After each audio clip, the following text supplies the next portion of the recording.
gestion silencieuse de la répression judiciaire dont vous êtes complice, où vous voterez avec délectation dans le déshonneur, pourvu qu'il soit rétribué par quelques flatteries ou l'espoir d'une pluie d'or, tel cet Alain Juppé que son seigneur remercie d'un hocher.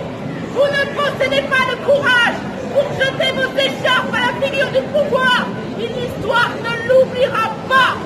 Les enfants de France se souviendront de vos forfaitures, de vos injustices, de votre seul souci de garder vos privilèges puants. Ne soyez pas étonnés si un jour vos cohortes de miliciens de police et de gendarmerie vous laissent seuls devant la justice populaire. Le plus étonnant est l'incroyable clémence et soif de vraie justice des Français. Cela sauvera vos têtes, mais vous retournerez à votre place le néant. Parole de Gilets jaunes. Oh, parole de Gilets jaunes. Venez, messieurs, dames, n'ayez pas peur de nous, on fait que du théâtre, on chante, c'est tout. On vient de se faire casser par une femme qui est tombée en haut. On fait que du théâtre, on parle, on n'est pas méchants. J'ai la rage.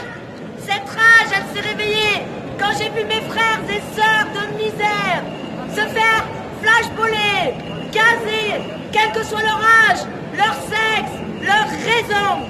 J'ai rejoint le mouvement début décembre et je ne lâcherai pas parce que je suis en face d'un État dictatorial qui veut notre perte. Parce que je sais, depuis que je suis allée dans la rue la première fois, parce que dès les premières minutes du discours de Macron, j'ai compris qu'il y aurait des morts et beaucoup dans le peuple. Et parce qu'aujourd'hui, j'ai bien peur que l'armée finisse un jour le travail. Je ne suis pas dupe et je vois aussi ce qui se passe dans le peuple.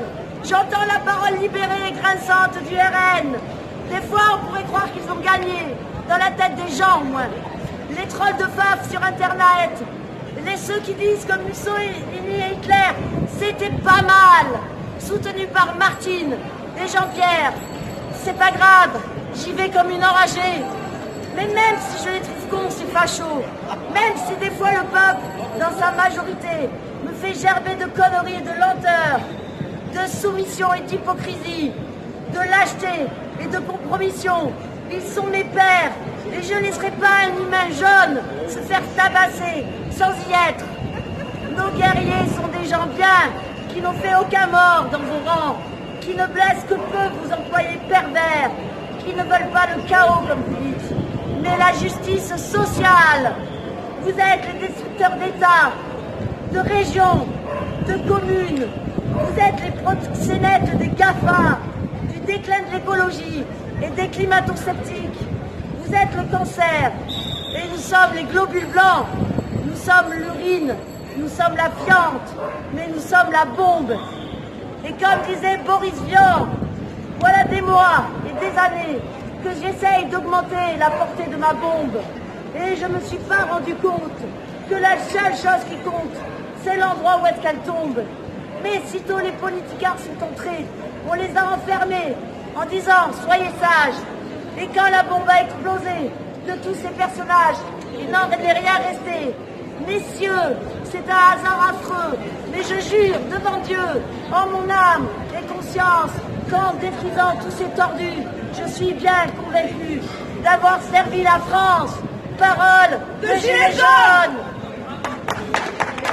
Quand un président s'adresse aux citoyens comme s'ils n'étaient pas des égaux.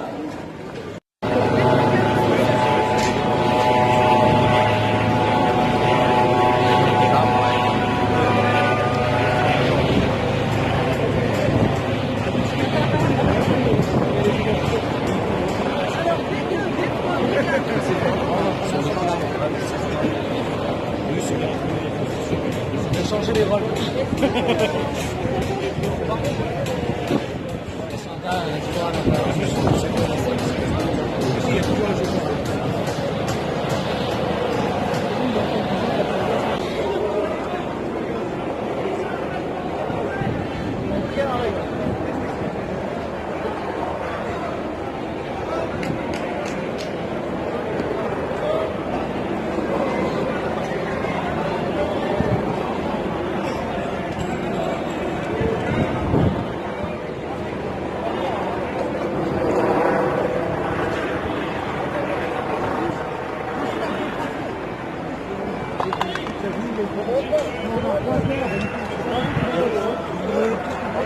Hein